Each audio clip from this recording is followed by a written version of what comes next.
बिस्मिल्लाहिर्रहमानिर्रहीम। बोलते कालम के साथ मैं आमिर रज़ा खान। और ईरान क्यों कामयाब हो रहा है और क्लस्टर बमों का क्या जवाब है, ये वो सवाल है जो कि इजरायली अवाम अपनी गवर्नमेंट से पूछ रही है। नेतन्याहू इसका क्या जवाब देगा, या आईडीसी जिसको कहा जाता है कि इजरायली डिफेंस फोर्स IDF, वो इसका क्या जवाब देगी। देखिए, क्लस्टर बम जो हैं ये मिज़ाइल्स के अंदर फिट किए जाते हैं। ख़ुद मिज़ाइल का अपना वॉरहेड जो है वो मौजूद होता है, जो कि 2 से 250 किलोग्राम का होता है, और इसके साथ उसमें बीसियों जो हैं क्लस्टर बॉम्ब्स लगा दिए जाते हैं। और इसके जो फटता है जब ये फ़िज़ा के अंदर, तो ये एक बुछार की तरह या एक आप यूँ समझे फायरवर्क्स की तरह फैलता हुआ आग के गोले बनकर नीचे की तरफ जाता है और अपने सामने आने वाली हर चीज़ को खाकस्तर कर देता है। इजराइल ये इल्ज़ाम लगा रहा है कि क्लस्टर बॉम्ब्स जो हैं वो शहरी आबादियों पर गिराए जा रहे हैं। देखें, क्लस्टर बॉम्ब जो हैं वो गिराए जा रहे हैं ज़रूर, लेकिन उन फ़ौजी अहदाफ पर जिनको ईरान पहले से जो है निशान लगा चुका था कि इनको ख़त्म करना है। अब तक की इतलात के मुताबिक इजराइल के अंदर नुकसान का तखमीना जो है वो बेपनाह है। मैंने इस पर एक पहले से व्लॉग किया था कि हज़ारों लोग जो हैं अपने क्लेम्स लेकर वहाँ की इंश्योरेंस कंपनी के पास पहुँच गए हैं। और अब इतला ये है कि उनके बड़े फ़ौजी अफसर भी जो हैं, जनरल्स जो हैं, वो भी इस जंग में अब तक मारे गए हैं, जिनको इजराइल छुपा रहा है।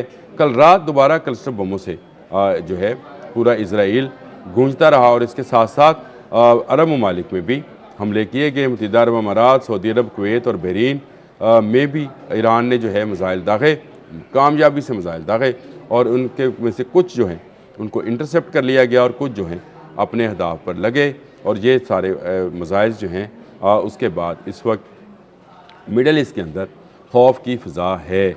और इस फ़िज़ा में अगर देखा जाए तो ईरान हर आने वाले दिन के साथ इजाफ़ा करता चला जा रहा है।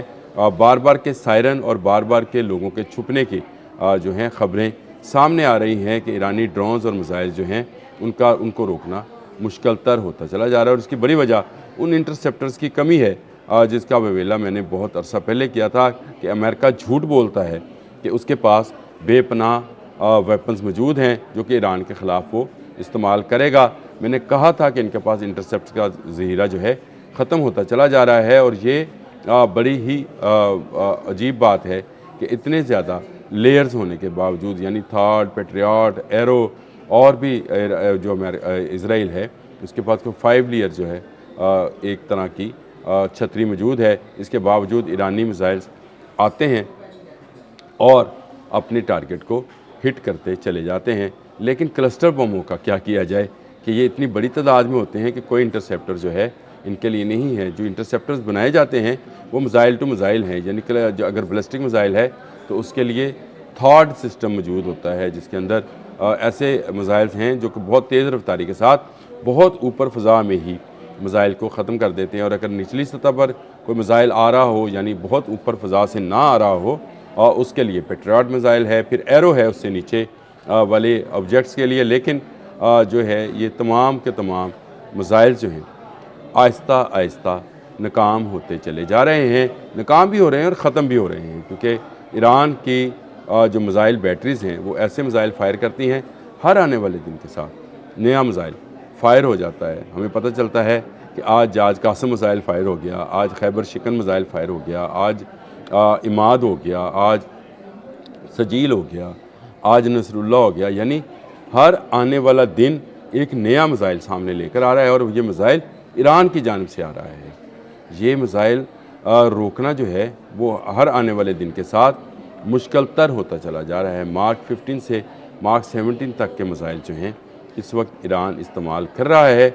और ईरान के मिज़ाइल सिटीज़ जहाँ जहाँ पर भी हैं जो उन्होंने बना रखे हैं, उन तक अभी अमेरिका और इजराइल के बमबार नहीं पहुँच सके हैं, और वो अपनी जगह पर कायम हैं। ये एक बड़ी कामयाबी है ईरान की कि आज 21वां रोज़ है जंग को, और आज के दिन तक उसने सरेंडर नहीं किया, उसने पीछे नहीं हटा, बल्कि हर आने वाले दिन के साथ जब उसका एक रहनुमा शहीद किया जाता है तो वो अपने हमलों की शिद्दत में इजाफ़ा करता चला जाता है। 65वीं लहर है आज।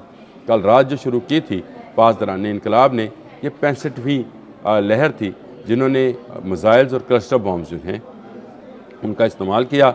मिडल ईस्ट के लिए ड्रोन्स और जो क्रूज़ मिज़ाइल हैं उनका इस्तेमाल किया जा रहा है, जबकि इसराइल के लिए जो है वो क्लस्टर बमों का इस्तेमाल किया जा रहा है। और क्लस्टर बम के अंदर जो केमिकल है उससे लगने वाली आग को बुझाना मुश्किल तर होता चला जा रहा है। अब तक 58,000 क्लेम्स दायर हो चुके हैं कि इनकी इंश्योरेंस जो है वो दी जाए, क्योंकि गाड़ियाँ और घर जो हैं वो तबाह हो रहे हैं। इजरायली छुपे पड़े हैं चूहों की तरह, वो अपनी बैरकों और खंदकों में मौजूद हैं, लेकिन उनको बचाने वाला अब कोई नहीं नज़र आता। ईरान के मिसाइल हार आने वाले दिन के साथ एक नई कहानी जो है रकम कर रहे हैं, और ये हमले जो हैं इसराइल और अमेरिका के गुरूर को खाक में मिलाते चले जा रहे हैं। हाको खून के इस खेल में ठीक है कि अब तक की इतलात के मुताबिक 3200 ईरानी जो हैं वो शहीद हो चुके हैं। उनके अहम रहनुमा जैसे लारिजानी हैं, जैसे ग़ुलाम रज़ा थे, वो सब शहीद हुए। अली ख़ामनेई को पहले ही रोज़ शहीद कर दिया गया था, लेकिन इसके बावजूद ईरानी अज़्म व हौसले को ख़त्म नहीं किया जा सका है। और इस वक्त भी ईरान, जिस वक्त मैं आपसे बात कर रहा हूँ, मज़ीद मिज़ाइल दाग रहा है। इस वक्त ताज़ा तरीन सूरत हाल मैंने आपको बताई, जो कि सिर्फ़ चंद मिनट पहले की है, कि मुत्तहिदा अरब अमारात की वज़ारत दिफ़ा ने कि वो फ़िलहाल ईरान की तरफ से आने वाले मिज़ाइल का जवाब देने की कोशिश कर रहे हैं, लेकिन लोग जो हैं वो अभी तक छुपे रहे। कुवैत में भी शहरियों को फ़ज़ाई दिफाई निज़ाम की मदद से हमलों के रोकने के बायस धमाकों से ख़बरदार किया जा रहा है, यानी वहाँ पर धमाके सुने जा रहे हैं, और वो कहा जा रहा है कि वो शहरी हुकाम जो हैं उनके जो हिफाजती अमूर हैं उस पर वो कारबंद रहें। बहरीन की वज़ारत दाखिला ने सायरन बजाए हैं। ये इस अभी की ताज़ा तरीन मैं आपको सूरत हाल बता रहा हूँ। ईरान रुक नहीं रहा है और ईरान रोका भी नहीं जा रहा है। मैं आपको ये भी बता दूँ कि ईरान को कैसे रोका जाए कि इनके पास इंटरसेप्टर्स मौजूद ही नहीं हैं। इनके मिसाइल जो हैं वो ईरान से आने वाले मिसाइल्स और ड्रोन्स को रोकने में बुरी तरह नाकाम है। इस वक्त मिडल ईस्ट के अंदर अफरा तफरी है। मिडल ईस्ट और इसराइल के अंदर दोनों जानब जो है एक अफरा तफरी का समा है। लोग जो हैं वो परेशान हैं। आज ईद का दिन है वहाँ पर, और आज ईद के दिन भी ईरान जो है खामोश नहीं बैठ रहा है, क्योंकि ईरान के लोगों पर हमले जो हैं इन्हीं की फ़ज़ा में से गुज़र कर इजरायली जहाज़ आते हैं, इन्हीं की फ़ज़ा से गुज़र कर अमरीकी मिसाइल आते हैं, और इन्हीं की ज़मीन से जो फ़ौजी अड्डे हैं वहाँ से ईरान के ख़िलाफ़ जो है जारहियत की जा रही है। तो फिर मिडल ईस्ट जो है मज़लूम नहीं है। इनको ईद मुबारक तो कहना चाहिए, लेकिन ईद मुबारक ईरान जो है वो अपने तरीके से कह रहा है। अगर ये अमेरिका का साथ ना देते, अगर ये इसराइल का साथ ना देते, तो आज भी महफूज होते, लेकिन आज ईद के दिन भी ईरान इनको चैन की नींद सोने नहीं देगा। अब तक के लिए इतना ही। अल्लाह हाफिज़।